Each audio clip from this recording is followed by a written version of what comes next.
matriz africana são, historicamente, um espaço para acolhimento de populações marginalizadas no Brasil. Um exemplo é a população LGBTQIA+, discriminada em igrejas evangélicas e na Igreja Católica. Esse segmento sempre esteve presente em religiões como o candomblé, inclusive ocupando posições no topo da hierarquia. Muitos terreiros são comandados por pais e mães de santo homossexuais. Foi pela presença de travestis e mulheres trans nos terreiros que nasceu o Pajubá, uma espécie de linguagem secreta que usa palavras em Yorubá e Nagô. Mulher é Amapô, cabelo é Picumã, ânus é Edi.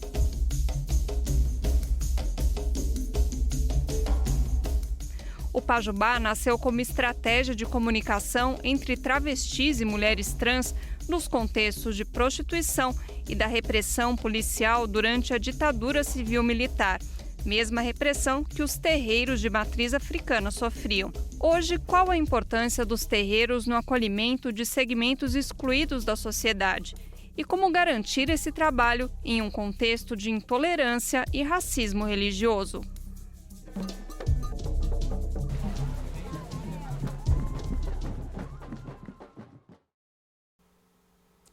Olá, está começando mais um BDF Entrevista. Eu sou a Rafaela Coure e hoje eu recebo aqui comigo o David Dias, que é pai de santo, mestre em ciência da religião pela PUC São Paulo, atualmente doutorando na USP, e ele é criador do podcast Atina Pra Isso. David, muito obrigado pela sua presença aqui comigo hoje. Que alegria estar aqui hoje para bater esse papo, estou muito feliz. Vai ser muito legal. Aqui. Vamos que vamos então. Como a gente começou ali com notas mais animadas, a gente viu que há uma relevância das religiões de matriz africana no acolhimento de pessoas marginalizadas, especialmente em um país como o Brasil, que é muito religioso e também tem bastante pessoas nessa situação. Qual que você explica essa relevância realmente, essa importância desse acolhimento? Pô, Rafa, olha que curioso. Olhar para as religiões de matrizes africanas, sobretudo a Umbanda, entender que ali é um lugar de construção, ou melhor, reconstrução familiar de pessoas que não tiveram acesso a um núcleo familiar, a um ambiente familiar, a pessoas para nomear por pai e mãe. Então, por definição, eu gosto de começar a partir desse lugar, por definição, Umbanda é uma cultura negra de matriz afro-brasileira que tem como propósito o culto, a valorização e a exaltação de povos ancestrais socialmente excluídos. Então, o lugar de culto, de celebração, de botar luz sobre essas pessoas é na Umbanda. A Umbanda, então, se torna um território em que olha para essas pessoas que na sociedade são tidas como povos minoritários, como pessoas sem direitos, que têm os direitos que são cerceados. A Umbanda transforma essas pessoas em pessoas dignas. A Umbanda concede família, a Umbanda concede pai, a Umbanda concede irmãos. E eu sempre digo, sabe, eu gosto desse exemplo, sabe aquele motorista de aplicativo, aquele motoboy que passa o dia inteiro com uma mochila nas costas e é escorraçado pela sociedade como quase um indigente, uma pessoa que não tem direitos e dignidades na sociedade. Quando dá o horário, quando ele termina de fazer aquela função, ele tira aquela bolsa das costas, ele coloca a roupa branca e ele vai para o terreiro e ele incorpora um preto velho, ele incorpora um caboclo, ele incorpora um Exu. Ali as pessoas que antes cuspiram no prato, que comeram a partir da mão dele, agora batem cabeça para esse ancestral que está diretamente ligado a ele no momento que é o momento do terreiro. Então acho que o terreiro também é um lugar de construção de dignidade para o povo, sabe? E tem muito, esse espaço que você falou até, tem muito para os povos negros, mas vai muito além disso. Até o trabalhador ou pessoas LGBT, como a gente viu na reportagem também podem encontrar esse espaço e essa família nesses espaços, é isso? Vai muito além, porque quando a gente fala sobre pessoas excluídas socialmente, a gente está falando de uma gama muito mais ampla, que inclusive abarca pessoas de outras raças, do tipo pessoas brancas. Perfeito. Pessoas brancas que na sociedade têm os seus direitos e suas liberdades cerceadas. Então é muito importante entender o terreiro como esse lugar de produção de família, esse lugar de preservação de cultura afro-brasileira, porque é dessa forma como a Umbanda se estabelece. A Umbanda, que é uma cultura centro-africana, no Brasil ela se torna esse lugar de receber pessoas e reconstruir relação com os seus ancestrais. Isso é muito importante. É incrível. E também nesses espaços tem essa questão da partilha, né? De um senso de comunidade, de família, de troca. Como que isso se dá na prática? Assim, o que é ter esse espaço que você tem um compromisso, né, de estar lá, mas tudo é compartilhado, tudo é feito de um para o outro e para quem está lá, e até para pessoas de fora que não fazem parte do terreiro, como que isso funciona também para esse espaço de acolhimento, mas que traz muito além de só acolher, como também compartilhar. Você sabe o que eu costumo dizer? Quando a gente fala sobre culturas de matrizes africanas, e aqui eu quero destacar a Umbanda, o Candomblé, o Terecô, a Jurema não, mas a Umbanda, o Candomblé, a Quimbanda, enfim, são culturas que preservam uma lógica que está distante das religiões de fato, que rompe diretamente com o exercício da fé, principalmente quando a gente fala somente de uma pessoa. Então veja só, você se entende, por exemplo, como uma pessoa evangélica. E aí você não tem disposição ou disponibilidade de ir à igreja e ali você se relaciona com Deus a partir das palavras escritas na Bíblia, por exemplo. Isso é um sistema que, a partir do relacionamento com o sagrado, você estabelece a fé. E você usa da fé para a manutenção desse relacionamento. Uhum. Nas comunidades de matrizes africanas, a fé não é um elemento de importância. A fé, sobretudo a partir dessa perspectiva da necessidade para com o relacionamento com o sagrado, não é um elemento de importância. O elemento central para as religiões de matrizes africanas é o rito. E o rito que não se faz sozinho. Assim sendo, para você ter uma cultura estabelecida de terreiro, você precisa de um coletivo. Sabe aquele velho adágio que diz, para se criar uma criança precisa de toda uma comunidade? As pessoas que chegam no terreiro, elas chegam como crianças. E para se criar essas crianças, independente da idade, precisa de toda uma comunidade para fazer com que essa pessoa entenda esse novo cenário, esse novo universo. E lá no terreiro é quase que uma ruptura com muitas das problemáticas sociais que a gente tem. Por exemplo, o terreiro rompe com a lógica neoliberal. Ou seja, no terreiro não se faz nada sozinho. No terreiro se propõe um resultado coletivo. Então é um fato. Ainda que eu consiga fazer algo sozinho no terreiro, fazer acompanhado é melhor. Perfeito. Então também o terreiro, além de tudo, é um espaço político, querendo ou não, é impossível desassociar uma coisa da outra, até porque você falou, tem um rompimento do individual, que é uma questão muito política, que é muito que a nossa sociedade capitalista vende pra gente, de você ser cada vez mais fechado no seu, cuidando só do seu, sem a divisão. Lá é um espaço que a premissa primária, poderia dizer assim, é romper com isso?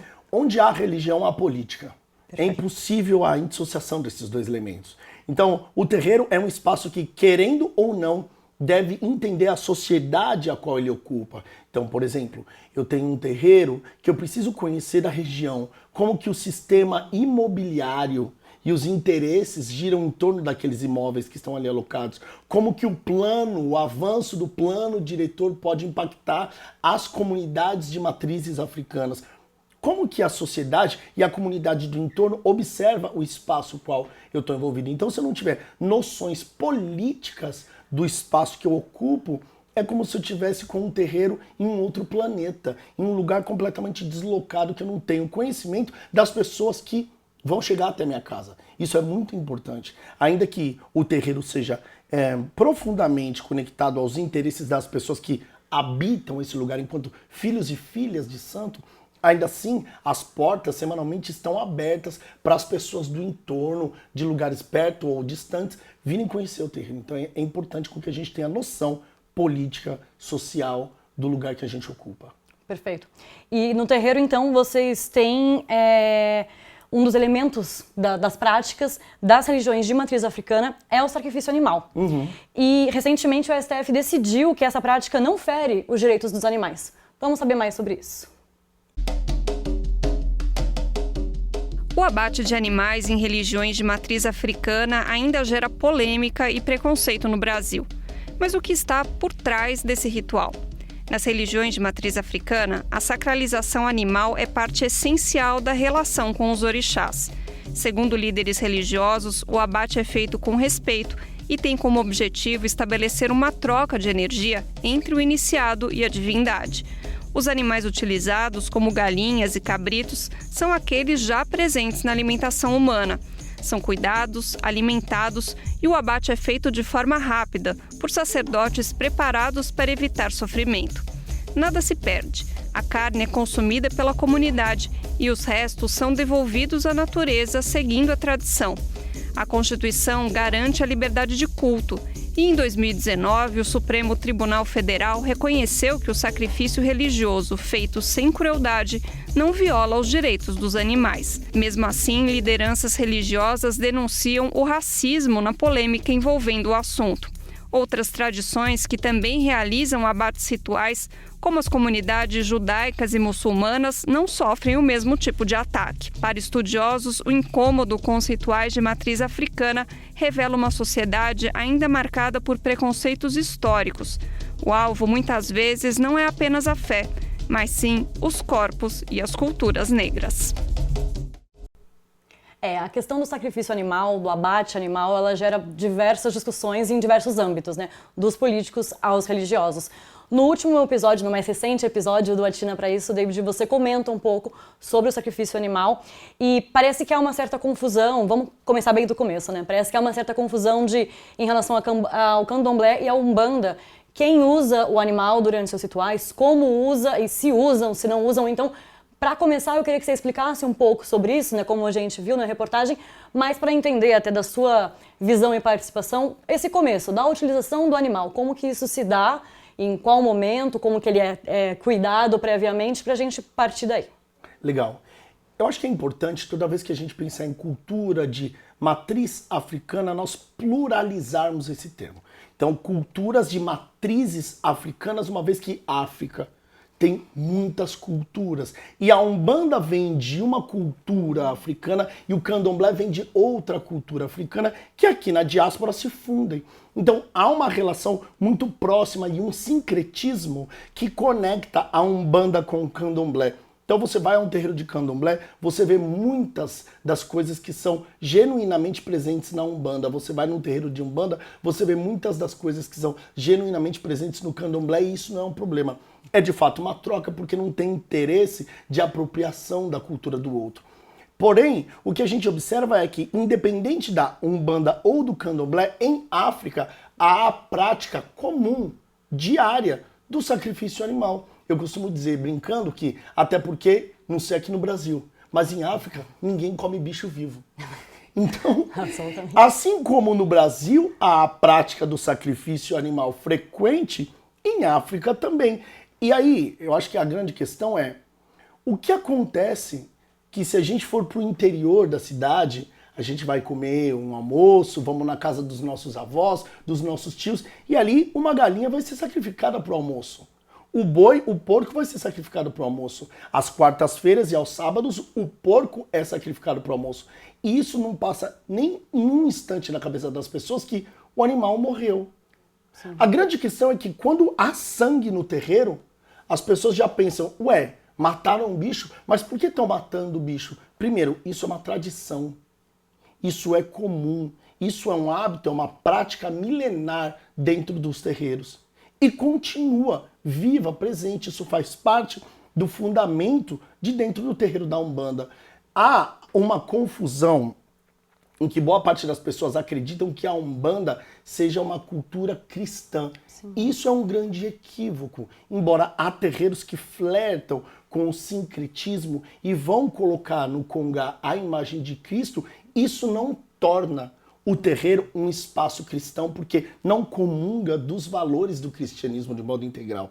Ou seja, o terreiro, embora muitas das vezes tenha presente símbolos cristãos, não comunga do cristianismo. Isso é muito importante. E aí vai fazer com que muita gente tenha a noção ou imagine que o terreiro seja uma cultura não cruenta, uma cultura que não realiza sacrifícios animais. E isso é um equívoco. Que, embora há um sincretismo forçado no terreiro de Umbanda com o espiritismo e com o catolicismo, isso não deve, ao menos não deveria, retirar a identidade do terreiro, que é o relacionamento com os ancestrais por meio da alimentação. Claro. Esse é o grande ponto. Então, quando a gente discute o sacrifício animal, As pessoas focam na morte do bicho, enquanto o terreiro foca na partilha comunitária dos alimentos. Essa é a grande questão. As pessoas, então, vão compartilhar de um alimento e vai completamente contrário à lógica consumista que a gente tem hoje na sociedade. O bicho que está hoje no terreiro, ele é criado, ele é cuidado, ele é rezado antes de morrer. E olha que curioso que as pessoas não sabem. Se esse animal tiver alguma doença, se esse animal tiver algum sintoma em que a saúde dele não está bem, ele simplesmente não serve para o sacrifício. Então o animal precisa de cuidados profundos, dos mais criteriosos, para que no momento do sacrifício a saúde dele esteja impecável. Se ele estiver com um machucadinho, ele não pode ir para o sacrifício.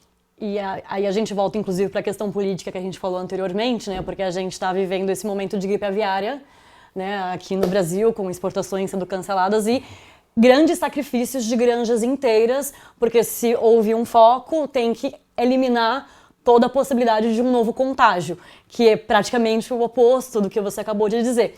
Porém, uma coisa que você comenta no podcast é que as pessoas, quando vão consumir os seus animais, né, a gente tem uma alimentação ainda muito baseada no consumo animal, elas não têm dó deste animal que foi morto, mas que quando se refere às religiões de matrizes africanas, tem essa defesa do animal, parece que vem muito mais forte, né?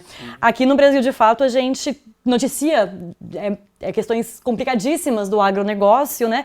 Então, a indústria da carne realmente maltrata os animais.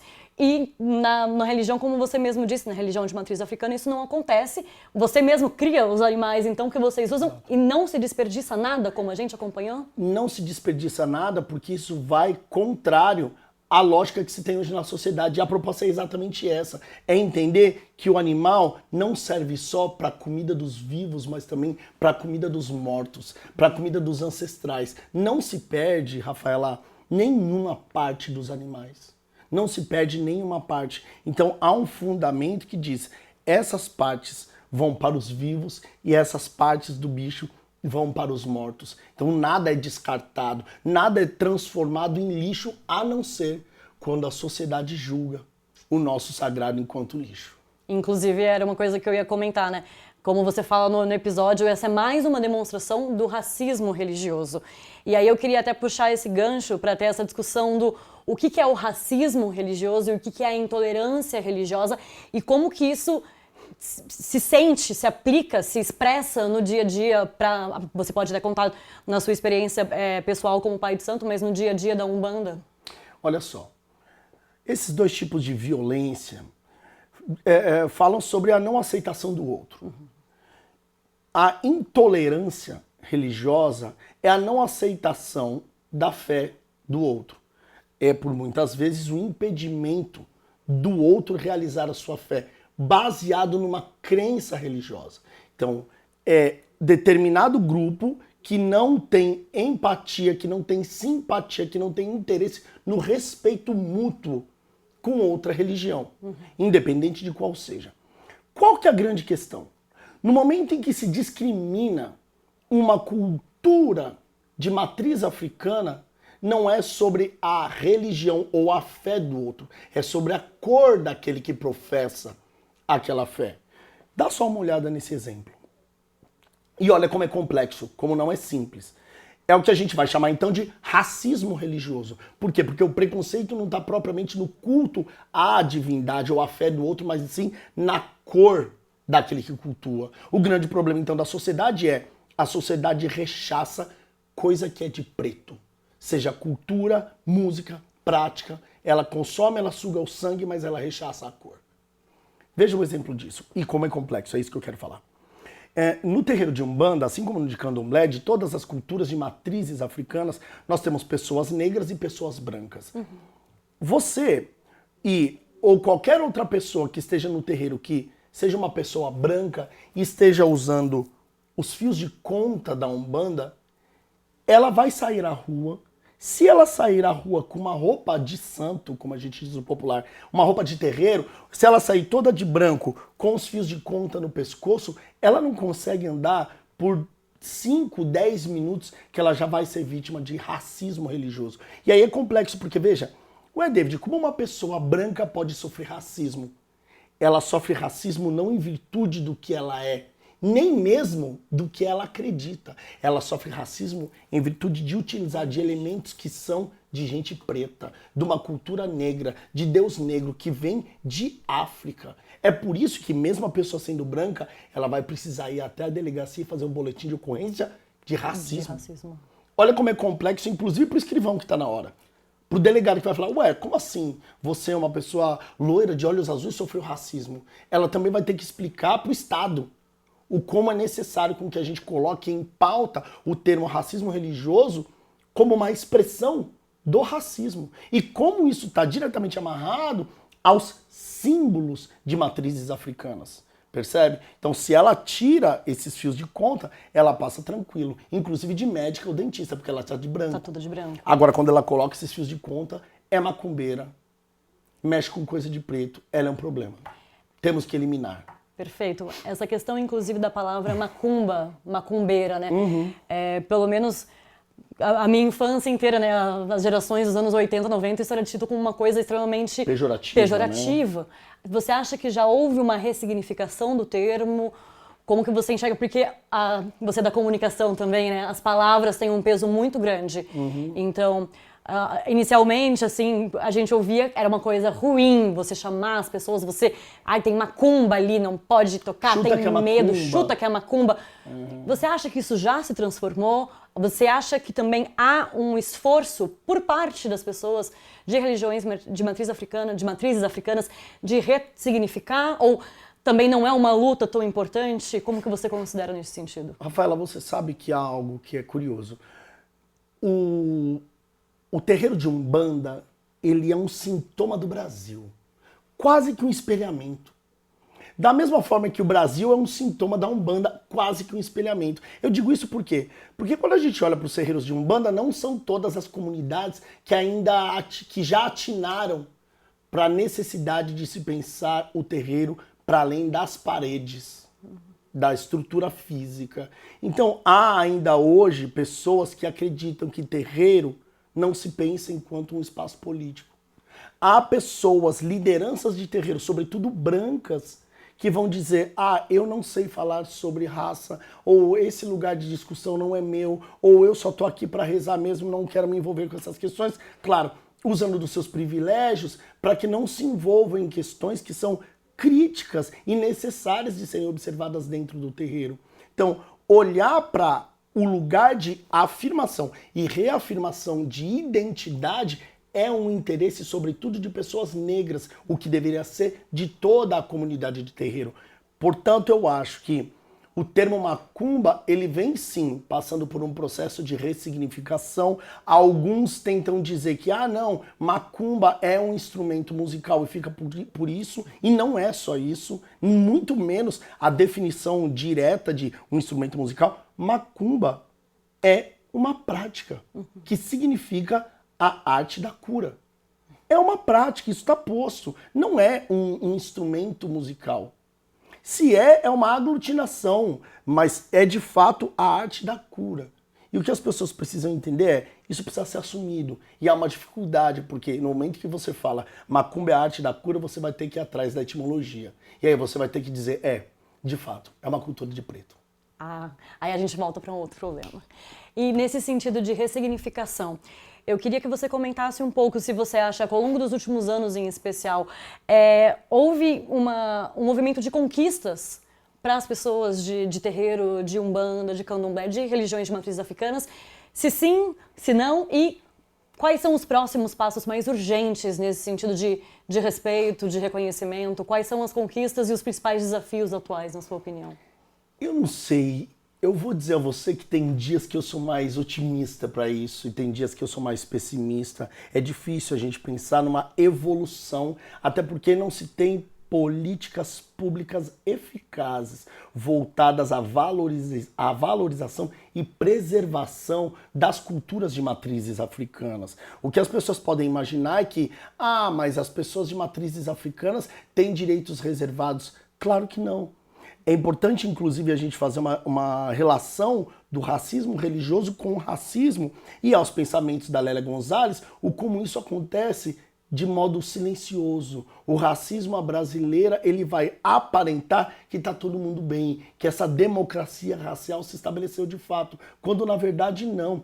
Há um profundo movimento de silenciamento das comunidades de matrizes africanas por vários caminhos que impede, inclusive, com que as comunidades, os terreiros, acessem direitos que já são constituídos por lei, como, por exemplo, isenção de impostos, como, por exemplo, tocar seus ritos, suas cerimônias com atabaques sem a intervenção do Estado. O que significa isso? Há terreiros hoje que, no meio da gira, a polícia invade por causa de denúncia de barulho. Então, há uma concepção complexa de se entender que aquilo que se faz no terreiro é cultural e faz parte de uma tradição, quando a sociedade lê tudo aquilo enquanto barulho e poluição sonora.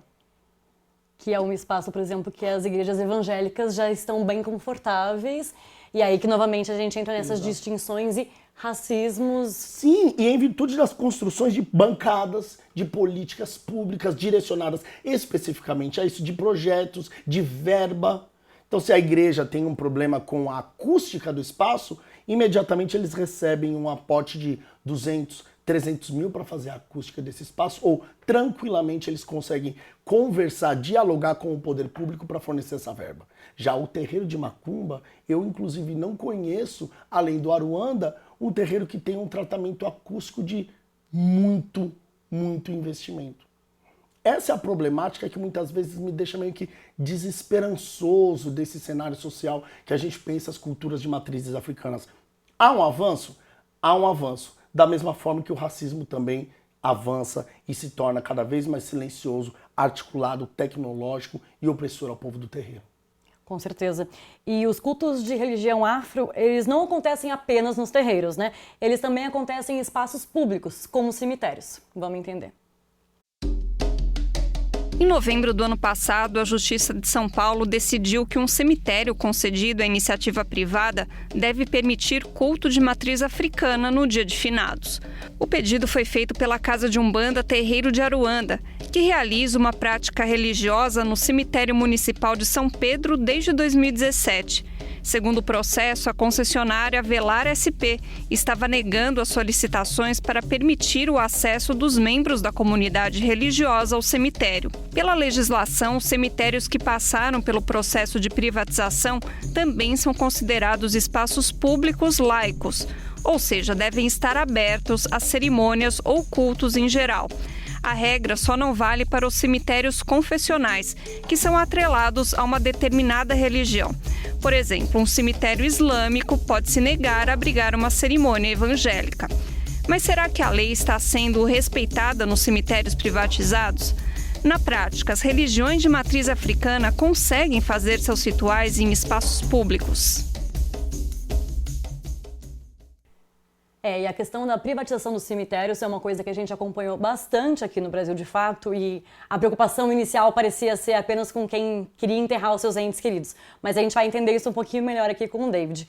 Vamos começar do começo também, porque isso é uma coisa que as pessoas não sabem no geral, né? Qual que é a importância do espaço do cemitério para a Umbanda? A Umbanda, além de cultuar os seus ancestrais, é também o culto às forças da natureza. O candomblé também, o candomblé queto, o candomblé de Angola, cultua as forças da natureza que estão ali relacionadas diretamente aos orixás, aos inquices. E há um lugar que é de profunda importância, que é o culto dos ancestrais no cemitério. E natural. Isso é natural, sabe por quê? Todas as religiões têm esse relacionamento. Todo mundo um dia vai até o cemitério enterrar e rezar pelos seus mortos. Então, a Umbanda também faz isso. Só que os nossos mortos não diretamente são aqueles que terminam a vida, e sim aqueles que continuam a vida. Por isso que a gente continua aí no cemitério e mantém a relação com os nossos mortos. A grande questão é o porquê a Umbanda não pode fazer isso de modo livre e outras religiões podem tranquilamente, sem ao menos precisar emitir um certificado, um laudo, um registro de informações contendo quantas pessoas estarão presentes no cemitério. E a gente começa a se deparar isso de um tempo para cá de uma forma muito mais enfática. Então, se arregimenta elementos relacionados à privatização, ou uma suposta privatização que concede direitos à empresa, mas é um direito de gestão. e não a venda do cemitério. O cemitério continua público. O que há é a privatização da gestão. Mas é nesse momento, e essa dificuldade que a empresa tem, e aí ela começa então a cercear as religiões que ela vai julgar aptas ou inaptas a estarem ali naquele local. Para você ter uma ideia, no último dia 2 de novembro, que é o dia de finados, nós tivemos uma medida protetiva. Para que nós pudéssemos... Medida protetiva não, nós tivemos o quê? A emissão de um mandato de segurança. Nossa. Então, no último dia 2 de novembro, nós tivemos um mandado de segurança para que garantisse que o nosso terreiro e outros terreiros pudessem chegar no cemitério e realizar, sem intervenção, o nosso culto ao sagrado, a nossa relação com Deus. E aí a grande questão era que o cemitério dizia, a gestão do cemitério dizia, ah não, mas é muita gente. Mas é muita gente. E a grande pergunta é, nós estamos indo no cemitério um dia antes do dia de finados. Quantas pessoas o cemitério recebe no dia de finados para ele chamar de muita gente? Milhares de pessoas. A gente não tinha ali 500 pessoas. E ainda assim havia o cerceamento desse direito que é garantido. Então percebe? Ainda que nós temos um direito garantido de culto, de liberdade de culto, ainda assim é o Estado quem vai dizer aonde esse direito vale e aonde ele vai ser questionado. E com isso o cemitério tem aplicado todas as suas forças para que os terreiros estejam longe desses lugares. E isso piorou bastante com essa onda de privatizações, pelo menos a gente está aqui em São Paulo, né? Então, depois dessa onda de privatizações da gestão dos cemitérios, como você mesmo disse, isso piorou e até vocês tiveram que fazer esses esforços juridicamente para conseguir estar nesses espaços. Porque, veja, antes da privatização nós nunca tivemos esse tipo de problema.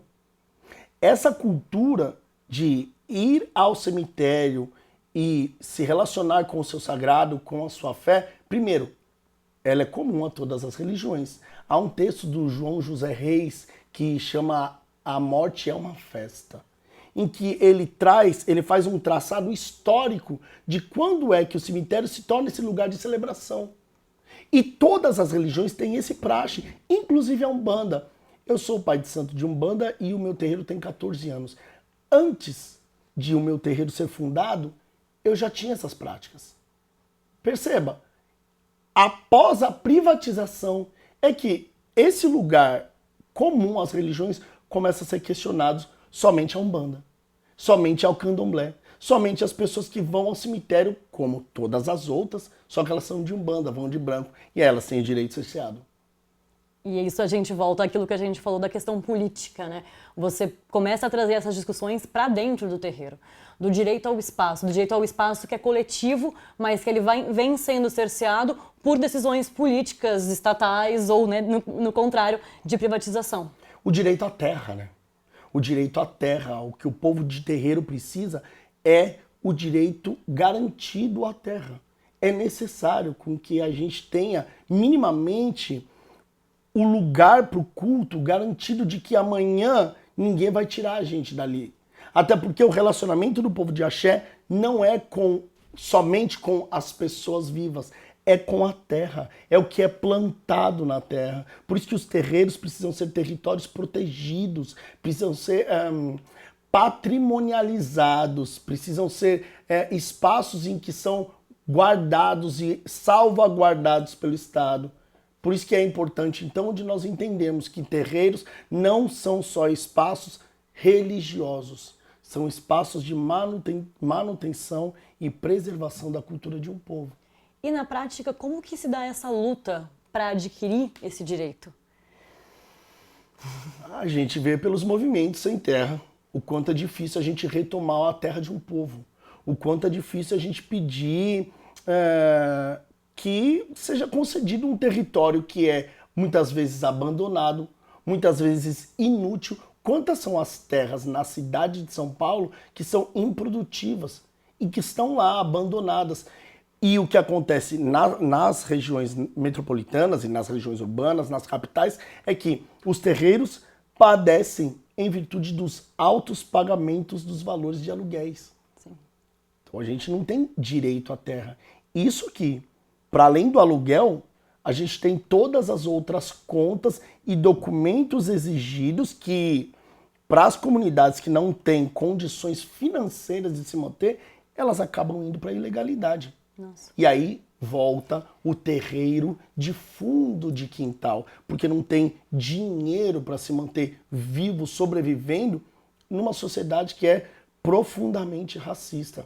Olha só, Rafaela, há um movimento que está muito amarrado ao racismo religioso e silencioso, literalmente falando, que é o Programa de Silêncio Urbano, o PSIL, que vai fazer com que os terreiros estejam inaptos a funcionar, mesmo se lá não tenha o som dos atabaques, pela impossibilidade de se adequar ao nível de decibéis que esse programa exige. Mas nenhum espaço religioso se adequa a isso.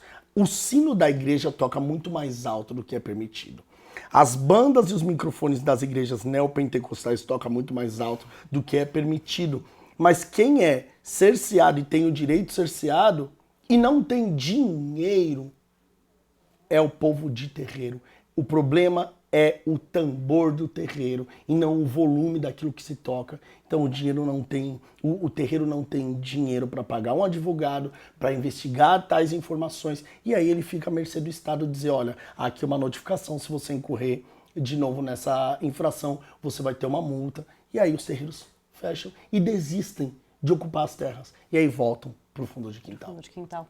E você acredita, você é da comunicação, né, da área de comunicação, você acredita que a comunicação, até a produção do seu podcast, até o que a gente está fazendo aqui hoje, tem algum impacto positivo na conscientização, na desmistificação e, quem sabe, na aquisição desses maiores direitos para os povos de matrizes africanas? Eu acho que tem um impacto positivo e necessário.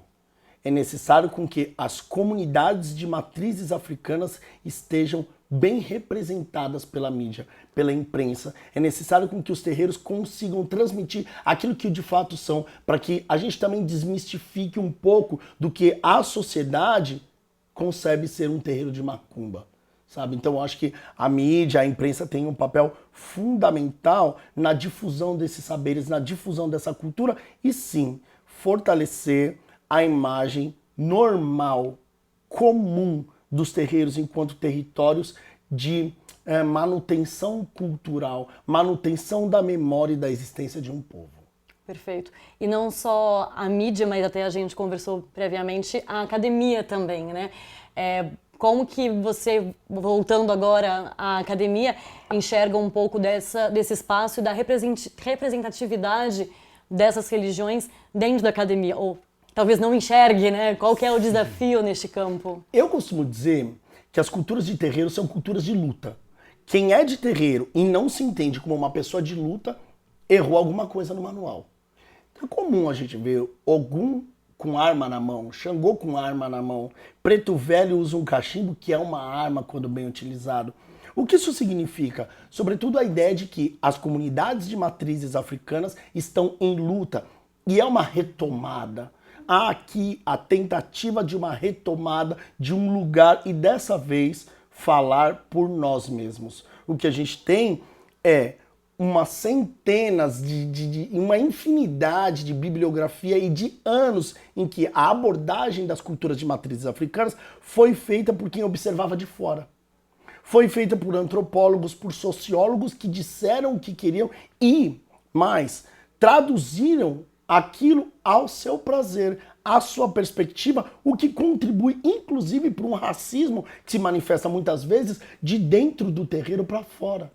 Uma leitura, uma linguagem de exclusão que inclusive vai fazer com que, por exemplo, pessoas de candomblé retirem legitimidade das pessoas de Umbanda, dizendo que são mais puras. E essa realidade é uma leitura dos antropólogos e sociólogos, que começaram a construir um ideal do que é uma cultura negra pura, bela, válida e interessante para se observar. Então agora, voltar à academia e trazer à comunidade a importância que se é estarmos na academia é também recobrar um lugar. Eu acho que é a reforma agrária da intelectualidade de terreiro. Perfeito. Você falou de luta, mas anteriormente também falou de celebração, né? Da ida aos cemitérios. Então, eu acho que a gente pode resumir dizendo que tem um pouco dos dois na rotina do terreiro. Tem a celebração também, tem a alegria também. Tem, porque a nossa casa é uma casa de preto velho, né? Preto velho tá lutando, mas ele luta com um sorriso no rosto. Ogum é o orixá que segura a taça de vinho numa mão e a espada na outra, o facão na outra. Do mesmo jeito que o nosso território é um território de luta, as pessoas são felizes, as pessoas celebram. Na nossa casa as crianças correm, brincam com o seu tranca-ruas, brincam com a pombagira. É um lugar de festa, de convivência, de comunidade, mas é um lugar de consciência, de classe, de raça, de gênero. É um espaço político, de fato. E essas coisas têm que andar juntas para a gente conseguir seguir em frente também, né? Com certeza. David, foi uma conversa maravilhosa. Eu gostei muito, eu aprendi muito. Muito obrigada pela sua presença, pela disponibilidade do tempo. Desejo muita sorte com o podcast. Axé. Viu, gente? Atina pra isso, tá aí nas principais canais de streaming de podcast. Muito obrigada pela sua presença aqui hoje. E esse foi mais um BDF Entrevista. Até a próxima. Tchau, tchau. Saravá.